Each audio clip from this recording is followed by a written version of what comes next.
Hello दोस्तों, C plus plus programming के इस वीडियो लेक्चर के अंदर मैं मोहसिन शेख शेखू बाबा की तरफ से आप सभी का स्वागत करता हूं। आज के इस वीडियो लेक्चर में हम इंटरफेस के बारे में पढ़ेंगे। तो इंटरफेस वो डिस्क्राइब करता है सी प्लस प्लस के क्लासेस की व्यवहार को और उसकी क्षमताओं को उस क्लास की इम्प्लीमेंटेशन को जाने बिना।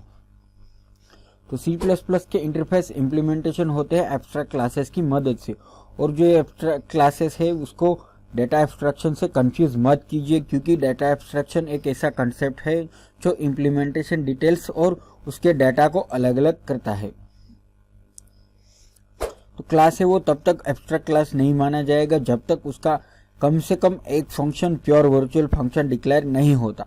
प्योर वर्चुअल फंक्शन डिक्लेयर किए जाते हैं फंक्शन नेम के बाद =0 लगाकर, जो कुछ इस तरीके से डिक्लेयर किए जाते हैं। तो यहाँ पर बॉक्स क्लास के अंदर पब्लिकली जो मैंने वर्चुअल डबल गेट वॉल्यूम =0 किया हुआ है, तो ये जो डबल गेट वॉल्यूम है वो हमारा प्योर वर्चुअल फंक्शन है। तो एब्स्ट्रैक्ट क्लासेस का पर्पज ये है कि कई बार इसको हम एबीसी भी कहते हैं। वो ये है कि वो एक अप्रोप्रिएट बेस क्लास प्रोवाइड करे जिसे दूसरे क्लासेस इनहेरिटेंस कर सके।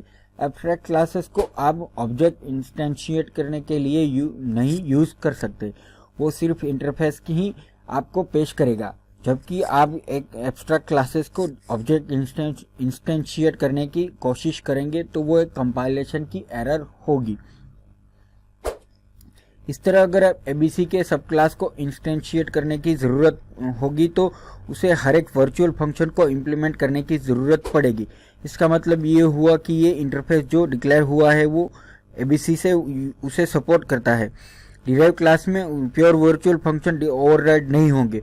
उसके बाद आपको उसे क्लासेस के ऑब्जेक्ट को इंस्टेंशिएट करने की कोशिश करनी होगी, वो एक कंपाइलेशन एरर होगी।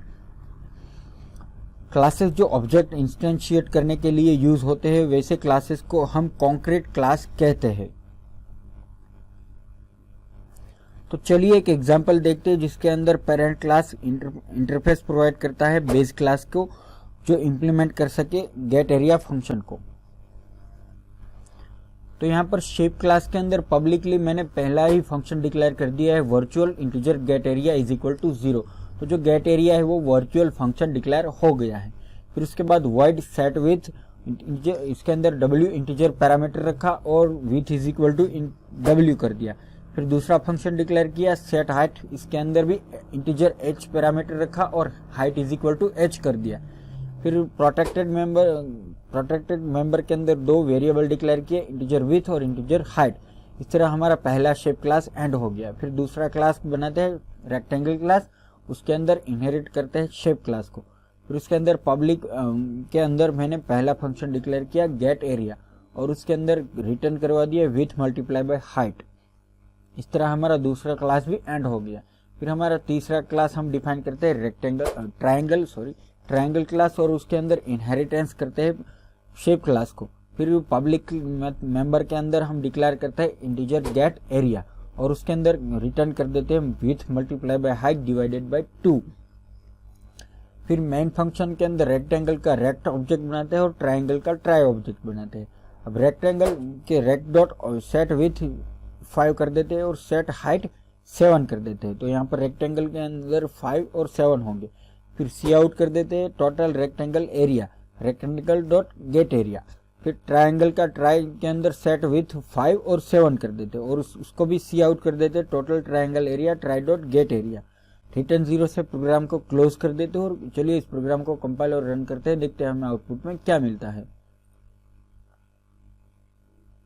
तो 5 × 7 तो 35 हो गए और 35 को हम डिवाइड करेंगे 2 में तो 70 हो गए, क्योंकि हमारे जो है वो जो फंक्शन है वो इंटीजर डिक्लेयर हुआ है, फ्लोट या फिर डबल नहीं हुआ है, तो वो हमें पॉइंट के बाद की वैल्यूज नहीं देगा। तो 17 हो गया। तो आप देख सकते हैं कि एब्स्ट्रैक्ट क्लासेस किस तरीके से गेट एरिया के रूप में इंटरफेस डिफाइन करते हैं। दो और क्लासेस इंप्लीमेंट हुए हैं सेम फंक्शन के साथ, लेकिन वो दोनों अलग अलग एल्गोरिथम यूज करते हैं एरिया कैलकुलेट करने के लिए जो शेप क्लास में डिफाइन हुआ है। हो सकता है एक ऑब्जेक्ट ओरिएंटेड सिस्टम यूज करे एब्स्ट्रैक्ट बेस क्लास को कॉमन और स्टैंडर्डाइज इंटरफेस दूसरी सारी एक्सटर्नल एप्लीकेशन को प्रोवाइड करने के लिए। तो उसके बाद आप एब्स्ट्रैक्ट बेस क्लास को ओवरराइड करेंगे इनहेरिटेंस के थ्रू, तो वो सिमिलरली ऑपरेट करेगा। तो जो क्षमताएं है पब्लिक फंक्शन जो एक्सटर्नल एप्लीकेशन के थ्रू ऑफर किए जाते हैं वो सारे एब्स्ट्रैक्ट बेस क्लास के अंदर प्योर वर्चुअल फंक्शन प्रोवाइड किए जाएंगे। तो ये प्योर वर्चुअल फंक्शन की इम्प्लीमेंटेशन डिराइव्ड क्लासेस के अंदर प्रोवाइड की जाएगी और ये कॉरेस्पॉन्ड करेंगे कुछ स्पेसिफिक टाइप्स की एप्लीकेशन पर। तो ये आर्किटेक्चर नेम अलाउ करेगा कि हम इजीली नए एप्लीकेशन को सिस्टम में ऐड कर सके। सिस्टम डिफाइन करने के बाद भी हम न्यू एप्लीकेशन को इजीली ऐड कर सकते हैं। तो दोस्तों ये था मेरा वीडियो लेक्चर इंटरफेस के ऊपर। अगर आपने अभी तक हमें सब्सक्राइब नहीं किया है तो हमें सब्सक्राइब कर ले। इसके अलावा अगर आपको ये वीडियो लेक्चर अच्छा लगा तो आप हमें लाइक दीजिए और अगर आपको कोई क्वेश्चन है तो आप नीचे कमेंट में पूछ सकते हैं।